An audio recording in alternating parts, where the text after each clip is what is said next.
Let's talk about the 14 things you can consume to make fasting much easier. Realize that when you do fasting, anything that you're consuming other than water is going to break your fast to some degree. But these are the items that will have a very, very minor effect on your ability to get right back into fasting. And when we're talking about fasting, we're talking about lowering your ketosis, we're talking about raising insulin, that type of thing. And obviously the biggest thing that will break your fast is refined carbohydrates or sugar, okay, the high carbohydrate diet. Protein also has the ability to break your fast because protein can stimulate insulin, and a good portion of protein actually turns into fuel in your body. And this is why if you're doing fasting, and then let's say you work out and you take some branched chain amino acids right before the workout, during your fast, you will break your fast because that would stimulate glucose or collagen or bone broth. Those will actually increase insulin. Now, the two things that don't seem to have that much effect on insulin are fats and fiber. Fiber has a zero effect on insulin. So when you're consuming leafy greens, for example, that are very high in fiber, low in sugar, that will have a very minimal effect on insulin. But on the flip side of that, anything that you eat in general of any significance, if it has a certain quantity of calories, can stimulate insulin to a certain degree. So that being said, let's just go through the things that you could consume that will have a minimal effect on your ability to stay in ketosis and do your fast.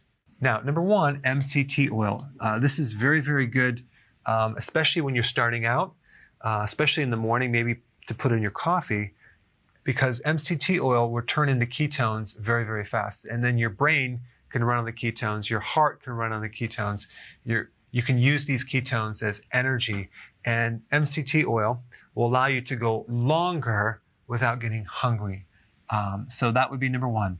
Number two, coffee. Coffee does not have a lot of calories, and it doesn't seem to break the fast very much. So coffee would be okay, as long as you don't put sugar in it. Now, if you add an alternative sweetener, maybe a little erythritol or stevia or monk fruit, that would be totally fine. But let's say, for example, you want to add whole cream. So a little bit of whole cream will have a very minor effect, and I wouldn't worry about it too much. So coffee can help you fast longer. It can reduce hunger. Number three, exogenous ketones. Another name for this would be ketone salts. So let's say, for example, you're fasting and you feel tired or you have brain fog. You could basically just take ketones and they go into your blood, and then your brain will pick it up, because if the brain has a choice between glucose or ketones, it'll always pick ketones. But if your body has not adapted yet and you haven't generated the ketones, you can end up with low blood sugar and you might feel kind of funky and tired. But if you provide the ketones for the brain, it will suck them up and use them for brain energy. So this could help you feel better while you're fasting, especially with brain fatigue or lethargy. Number four, tea. Drinking tea can greatly help you go longer when you fast, especially with the phytonutrients in the herbs that make up the tea. Number five, electrolytes.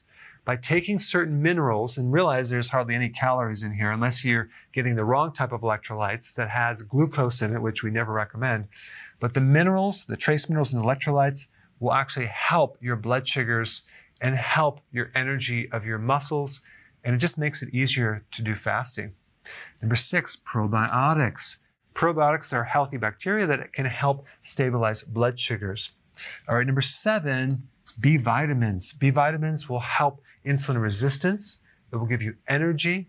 So these B vitamins are needed at the cellular level, especially when you're doing fasting or ketosis. All right, apple cider vinegar has a great effect on your blood sugars, and it can allow you to go a lot longer without eating. Now, if you're doing kombucha tea, a lot of times they have a bit too much sugar in that product. So you want to read the labels. If you find one with 2 grams, that might be okay, but even 2 grams could be too much for some people. So it really depends on your metabolism. But I will say that generally speaking, this is lower amounts of sugar than other types of tea. And it has a good probiotic and a good acid to help you go longer, especially at night. Let's say you want a replacement for beer or wine or champagne. This has a similar texture and carbonation that can act as a substitute. Number 9, fiber. Fiber does not stimulate insulin, and it's food for your microbes. And the microbes actually make butyric acid, which is actually kind of in the family of ketones, and that can help stabilize your blood sugars and improve insulin resistance. So if you were to do a concentrated green fiber or a wheatgrass juice powder, that usually should be totally okay because you get the nutrients from it. And if you're doing a greens drink with fiber, the fiber actually can act as food for your microbes. So that would be something that could enhance things because it's almost like you're consuming a dehydrated form of a vegetable, and you can even feel more satisfied with that. All right, number 10, erythritol.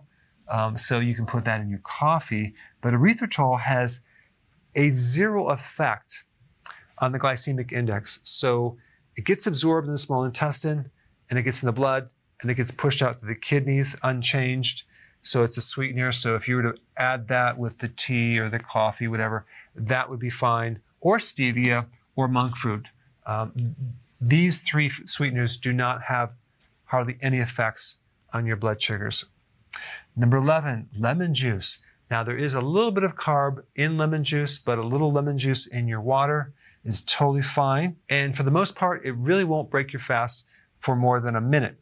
Okay, but it can actually help reduce the risk of kidney stones and even gout or high levels of uric acid.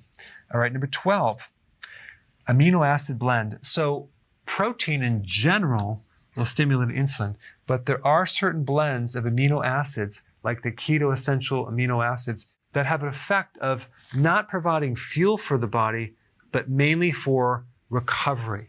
So straight amino acid blend could have a great effect right after you work out to give you certain amino acids without giving you that insulin spike.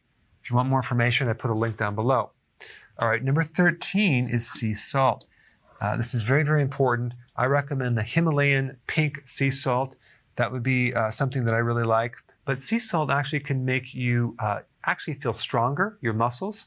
It can help with your energy level, because if you're deficient in salt, you can have like the keto flu or keto fatigue. So this could give you more energy. And lastly, number 14 is just water. Now, I'm not just recommending drinking massive amounts of water, like gallons, to somehow satisfy you, but I will say that when you're doing fasting, if you're a stone former and you develop kidney stones, you may find that your uric acid goes up and potentially you could form a uric acid stone. But if you're drinking enough water, I'm talking about 2 to 2.5 liters per day, you're going to pretty much dilute the urine, so you're not going to form a kidney stone. So drinking more water can help you. Now, when you're doing fasting, you're going to find that you're going to get a fluctuation in hormones. And when you get this fluctuation, you may go through a little bit of hunger at certain points, especially in the morning at 8 o'clock when you have a little spike of cortisol and you might feel like you need to eat. If you just ignore that transient hunger, that will go away in most cases. But if it persists, then go ahead and eat. But if you're going through a little wave of I'm a little hungry and then all of a sudden it goes away, just realize that is just a hormonal flux, and you just want to ignore it and push through that and go a little bit longer. All right, thanks for watching. So I wanted to say thank you so much for watching my videos. I really, really appreciate it. Now, if you have benefited from my information or videos and want to share it with the world, I would love to have you write up a success story.